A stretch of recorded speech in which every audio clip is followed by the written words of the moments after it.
बच्चों, welcome to my channel Verma study 2020 बुकलाना।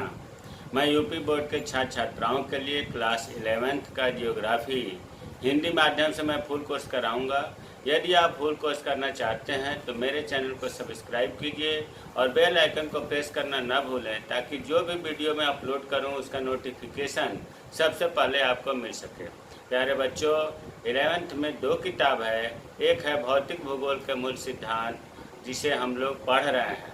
भौतिक भूगोल के मूल सिद्धांत में एक वीडियो डाल चुका हूँ, जिसमें शाब्दिक अर्थ और भूगोल की परिभाषा, अगर आप न देखे हों तो इस आई बटन को क्लिक करके देख लें। आज हम लोग पढ़ेंगे भूगोल के अध्ययन के उपागम और भूगोल की शाखाएं। प्रोजेक्ट या रीतियाँ, मतलब भूगोल का अध्ययन जो है हम 2 रीतियों से करते हैं। एक का नाम है वर्गीकृत या क्रमबद्ध उपागम और दूसरे का नाम है प्रादेशिक उपागम। प्यारे बच्चों, इन्हीं दोनों विधियों से हम भूगोल का अध्ययन करते हैं।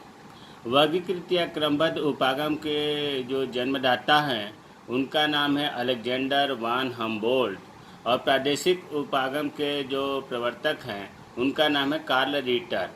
इसीलिए तो आधुनिक भूगोल का इन्हीं 2 विधियों से अध्ययन किया जाता है और इन्हीं दोनों विधियों के जो जन्मदाता हैं इन्हें हम कहा जाता है कि आधुनिक भूगोल के जन्मदाता। अगर पूछा जाए आपसे प्रश्न कि जियोग्राफी के संस्थापक कौन से हैं या जियोग्राफी शब्द का जनक कौन है, तो आप बताएंगे इरेटोस्थनीज। लेकिन अगर क्वेश्चन पूछा जाए कि वर्तमान भूगोल के जनक या आधुनिक भूगोल के जनक कौन हैं, तो अलेक्जेंडर वान हम्बोल्ट और कार्ल रिटर दोनों का नाम बताया जाता है। लेकिन अगर विकल्प में क्वेश्चन में एक दिया हुआ है अलेक्जेंडर वान हम्बोल्ट, तो इन्हें सही किया जाएगा। लेकिन कंप्लीट उत्तर यह होगा कि अलेक्जेंडर वान हम्बोल्ट और कार्ल रिटर वर्तमान भूगोल के, व्यवस्थित भूगोल के, आधुनिक भूगोल के जन्मदाता कहे जाते हैं। तो आइए हम देखते हैं दोनों विधियों को कैसे करें, अध्ययन करें। तो पहला है वर्गीकृत या क्रमबद्ध उपागम और दूसरा है प्रादेशिक उपागम। इंग्लिश में इसे कहते हैं क्लासिफाइड या सिस्टमेटिक अप्रोच। क्लासिफाइड मतलब वर्गीकृत, सिस्टमेटिक मतलब क्रमबद्ध, अप्रोच मतलब उपागम। इसमें लिखा है कि क्रमबद्ध उपागम में भौगोलिक एवं मानवीय तत्वों का, देखिए भौगोलिक एवं मानवीय तत्व। अब प्रश्न उठता है कि भौगोलिक तत्व मानवीय तत्व क्या है। प्यारे बच्चों, भौगोलिक तत्व का मतलब हुआ, इसका दूसरा नाम हम प्राकृतिक तत्व भी कहेंगे। जो प्रकृति के द्वारा आपको दिखाई दे रहा है या आसपास में, वो भौगोलिक तत्व हो गया। और जो मानव के द्वारा निर्माण किया जाता है, अपने ज्ञान और बुद्धि से भौगोलिक तत्वों का परिवर्तन किया जाता है, तो मानवीय तत्व हो गया। तो भौगोलिक एवं मानवीय तत्वों का उनके लक्षणों के आधार पर वर्गीकरण किया जाता है। जैसे मान लो भू आकृति, जलवायु, मिट्टी, ये क्या है? भौगोलिक तत्व है। भू आकृति, जलवायु, मिट्टी, वनस्पतियाँ, जंतुओं, खनिज पदार्थ, यहाँ तक ध्यान दो, ये प्रकृति के द्वारा आपको मिलेगा। यहाँ तक भू आकृति से लेकर के खनिज पदार्थ तक, इसे हम भौगोलिक तत्व कहेंगे। अब इसके आगे जो है ये मानवीय तत्व है, जैसे जनसंख्या, कृषि, उद्योग, यातायात, व्यापार, वाणिज्य, ये मानवीय तत्व हुआ। तो अब आपको समझ में आ गया होगा कि मानवीय तत्व क्या है और भौगोलिक तत्व क्या है। ये जो तत्व हैं इनकी विशेषताओं का अध्ययन किया जाता है, इनके बारे में अध्ययन किया जाता है। जैसे मान दीजिए कि जलवायु है, तो जलवायु के बारे में अध्ययन किया जाएगा कि उष्ण जलवायु है, कि शीतोष्ण जलवायु है, कि शीत जलवायु है ना, ये किस अक्षांश से किस अक्षांश तक पाया जाता है। तो इनके बारे में, इनकी विशेषताओं का अध्ययन किया जाता है क्रमबद्ध उपागम में। और फिर अध्ययन करने के बाद विशेषताओं का, इनका पूरे संसार में देखा जाएगा कि ये कहाँ कहाँ वितरण है संसार में, अर्थात उनका विश्व वितरण का अध्ययन किया जाता है कि ये चीज़ें या ये तत्व पूरे विश्व में कहाँ कहाँ पाया जाता है। इस प्रकार संपूर्ण पृथ्वी का अध्ययन संभव हो पाता है। अगर इससे हटकर हम बात करें तो आप ऐसे समझ लें कि जितने भी मानवीय और भौगोलिक तत्व हैं उनका हम पृथक पृथक अध्ययन करते हैं। और उसे पूरे विश्व में ये देखते हैं कि विश्व में ये तत्व कहाँ कहाँ पाए जाते हैं, विश्व वितरण कहाँ कहाँ है, और उनके बारे में अध्ययन किया जाता है। तो ये हो गया आपका वर्गीकृत या क्रमबद्ध उपागम।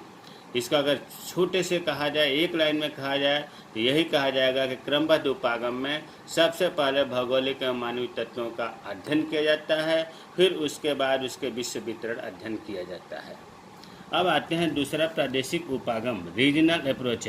प्रादेशिक उपागम में संपूर्ण पृथ्वी, देखिए पृथ्वी बहुत लंबा चौड़ा है, संपूर्ण पृथ्वी का एक साथ अध्ययन नहीं हो सकता। तो पूरे पृथ्वी को लगभग मिलती जुलती भौगोलिक दशाओं, मतलब किसी लक्षण के आधार पर उनको छोटे छोटे क्षेत्रों या प्रदेशों में बांट दिया जाता है, और फिर प्रत्येक प्रदेश या क्षेत्र को सभी भौगोलिक और मानवीय तत्वों का, जो अभी ऊपर हमने भौगोलिक तत्व मानवीय तत्व बताया था, जैसे भू आकृति, जलवायु, वनस्पतियाँ, खनिज पदार्थ, जनसंख्या, मानव व्यवसाय, इनका क्रमबद्ध विधि से अध्ययन किया जाता है। इसका एक लाइन में अगर हम कहें तो ठीक इसका उल्टा हो रहा है। इसमें पहले भौगोलिक दशाओं के आधार पर हम प्रदेश या क्षेत्र में बांटते हैं, और फिर उस प्रदेश या क्षेत्र में क्रमबद्ध उपागम की विधि से अध्ययन करते हैं। इसमें क्या मेन अंतर है, यहाँ ब्रैकेट में दे दिए हैं। देखो, वर्गीकृत उपागम में 2 चरण दिया गया है। वर्गीकृत उपागम में पहले क्या करते हैं, किसी भी भौगोलिक तत्व का, किसी एक भौगोलिक तत्व का या किसी विशेष भौगोलिक तत्व का अध्ययन करते हैं, और फिर उसका विश्व में कहाँ कहाँ वो तत्व है, क्षेत्रीय वितरण का अध्ययन करते हैं। क्लियर हो गया? किसी भौगोलिक तत्व का अध्ययन करेंगे, फिर विश्व में कहाँ कहाँ पाया जाता है इसका अध्ययन करेंगे। ठीक, इसका उल्टा प्रादेशिक उपागम में पहले हम पृथ्वी को, क्षेत्र या प्रदेश को छांटेंगे, बांटेंगे किसी लक्षण के आधार पर, जलवायु के आधार पर, भू आकृति के आधार पर, तापमान के आधार पर, और उसके बाद जब क्षेत्र या प्रदेश बना लेंगे, फिर उन क्षेत्र या प्रदेशों में हम भौगोलिक तत्वों का अध्ययन करेंगे।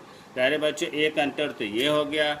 दूसरा अंतर ध्यान देने की बात है वर्गीकृत उपागम प्रादेशिक उपागम में। तो वर्गीकृत उपागम में किसी एक या विशेष भौगोलिक तत्वों का अध्ययन किया जाता है, एक एक करके किया जाता है। अगर जलवायु का करेंगे तो केवल जलवायु का करेंगे विश्व में, अगर हम भू आकृति का करेंगे तो पूरे विश्व में भू आकृति का करेंगे, अगर हम खनिज पदार्थ का अध्ययन करेंगे तो पूरे विश्व का खनिज पदार्थ का करेंगे। जबकि प्रादेशिक उपागम में समग्र रूप से, देखो उसके भौगोलिक तत्वों प्लूरल है, समग्र रूप से उस क्षेत्र में एक साथ सबका अध्ययन किया जाता है। तीसरा अंतर हुआ कि वर्गीकृत उपागम जहाँ समाप्त होता है, विश्व में क्षेत्रीय वितरण समाप्त होता है, फिर वहाँ से प्रादेशिक उपागम शुरू होता है। ये छोटी सी चीज़ें बहुत महत्वपूर्ण है, बहुत पूछा जाता है। वर्गीकृत या क्रमबद्ध उपागम किसे कहते हैं, प्रादेशिक उपागम किसे कहते हैं, दोनों में अंतर क्या है, हमें उम्मीद है कि आपको समझ में आ गया होगा। अब जो है भूगोल की शाखाएं, देखिए भूगोल की शाखाएं से क्वेश्चन हर समय हर परीक्षा में आता है। ये मुख्य रूप से 2 प्रकार का है, वर्गीकृत या क्रमबद्ध उपागम जो अभी आपको बताया गया, प्रादेशिक उपागम ये भी बताया गया। इन दोनों उपागमों के आधार पर वर्गीकरण होता है। वर्गीकृत या क्रमबद्ध उपागम के आधार पर भौतिक भूगोल और मानव भूगोल 2 होते हैं, फिजिकल जियोग्राफी, ह्यूमन जियोग्राफी। भौतिक भूगोल किसे कहते हैं, नाम से ही लग रहा है कि यह भौतिक, अब हम क्या परिभाषा करेंगे, भूगोल की शाखा 2 हो गई। अगर भूगोल की 2 शाखा पूछा जाए तो बताएंगे भौतिक भूगोल और मानव भूगोल। तो भौतिक भूगोल भूगोल की वह शाखा है जिसमें हम भौतिक तथ्यों का अध्ययन करते हैं। मानव भूगोल भूगोल की वह शाखा है जिसमें मानव के बारे में, मानव का पर्यावरण के संबंध के बारे में अध्ययन किया जाता है। भौतिक भूगोल, प्यारे बच्चों, भौतिक भूगोल और मानव भूगोल को रटने से काम नहीं चलेगा। इसमें बस ये ध्यान देना है, भौतिक भूगोल को दूसरा नाम हम कह सकते हैं प्राकृतिक भूगोल, जो प्रकृति द्वारा आपको अगल बगल दिखाई देता है, मानव नहीं, मानव को छोड़कर प्रकृति द्वारा, वो सब भौतिक भूगोल में आ जाएगा। अब भौतिक भूगोल में जैसे आप अगल बगल मृदा भी देखते हो तो मृदा भूगोल, वनस्पति आपको दिखाई देता है तो वनस्पति भूगोल, जंतु दिखाई देते हैं जंतु भूगोल, कहीं कहीं किताबों में वनस्पति और जंतु को मिलाकर जैव भूगोल भी कहते हैं। गणित भौतिक भूगोल में आएगा संसाधन दिखाई देता है, संसाधन भूगोल, खगोलीय नक्षत्र तारे, खगोलीय भूगोल, भू आकृति कैसी है, भू आकृति भूगोल या भू आकृति विज्ञान भी कहते हैं। जलवायु प्रकृति द्वारा दिया जाता है तो जलवायु भूगोल या जलवायु विज्ञान कहेंगे। समुद्र के बारे में, महासागर के बारे में, सागर के बारे में अध्ययन किया जाता है तो जल भूगोल हो गया, इसे समुद्र विज्ञान भी कहते हैं। ये रटने से काम नहीं चलेगा, जो आपको प्रकृति द्वारा तत्व दिखाई दे रहे हैं वो सभी भूगोल के विषय के रूप में हैं। अब आते हैं मानव भूगोल। ये यहाँ ध्यान दो कि ये भौतिक भूगोल ही आपको पढ़ना है 11th में। इस किताब का नाम ही है भौतिक भूगोल के मूल सिद्धांत, इन सब के बारे में अध्ययन करना है। जो मानव भूगोल है क्लास 12th में जब आप जाएंगे तो मानव भूगोल के मूल सिद्धांत क्लास 12th में पढ़ना है, लेकिन ये शाखाएं इसमें पढ़ेंगे तभी तो कंप्लीट होगा। मानव भूगोल, इसमें मानव से संबंधित विषय होगा, जैसे आर्थिक व वाणिज्य भूगोल। अरे भाई, अर्थशास्त्र या व्यापार, अर्थ पैसा लेना देना, खेती मतलब कृषि कार्य करना, ये सब मानव ही तो करता है। तो आर्थिक व वाणिज्य भूगोल किस में आएगा? मानव भूगोल में। समाज के बारे में सामाजिक भूगोल। राजनीति कौन करता है? मानव करता है, राजनीतिक भूगोल। इतिहास किसका अध्ययन होता है? मानव का, ऐतिहासिक भूगोल। मिलिट्री साइंस या मिलिट्री जियोग्राफी, सैन्य भूगोल। मानव जनसंख्या भूगोल, ग्रामीण व नगरीय भूगोल, मानचित्र भूगोल, प्रादेशिक। ये मानव भूगोल सब मानव से कहीं न कहीं रिलेटेड है। ये वाला कहीं न कहीं भौतिक तथ्य से रिलेटेड है। तो ये आपको क्लियर हो गया होगा कि भौतिक भूगोल और मानव भूगोल। अब आते हैं प्रादेशिक उपागम के आधार पर वर्गीकरण। आपको अभी देखा गया कि प्रादेशिक उपागम की परिभाषा बताया गया था कि सबसे पहले संपूर्ण पृथ्वी को किसी भौगोलिक दशाओं के आधार पर छोटे छोटे प्रदेशों में बांट लेते हैं, फिर उसका क्रमबद्ध उपागम की सहायता से अध्ययन करते हैं। तो बृहद मतलब बहुत बड़ा, मध्यम, लघु क्षेत्रीय अध्ययन, छोटे, मध्यम और बृहद आकार का क्षेत्रीय अध्ययन करेंगे। ग्रामीण और शहर के आधार पर अध्ययन करेंगे, विकास के आधार पर करेंगे, सर्वेक्षण विधि के आधार पर करेंगे, मानचित्रण के आधार पर करेंगे। ये तो आपको कंप्लीट बताया गया कि भूगोल की शाखाएं 2 प्रकार की होती हैं, वर्गीकृत या क्रमबद्ध उपागम के आधार पर, प्रादेशिक उपागम के आधार पर। लेकिन अगर आपसे ये पूछा जाए कि भूगोल की शाखाएं बताइए, तो आप फिर प्रादेशिक उपागम को ध्यान न देकर कहेंगे भौतिक भूगोल और मानव भूगोल। भौतिक भूगोल की शाखाएं बहुत महत्वपूर्ण है, क्योंकि हम लोगों को इस किताब में ही पढ़ना है भौतिक भूगोल के मूल सिद्धांत, और मानव भूगोल क्लास 12th में पढ़ना है।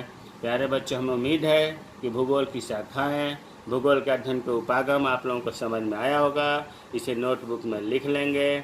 जय हिंद, जय भारत।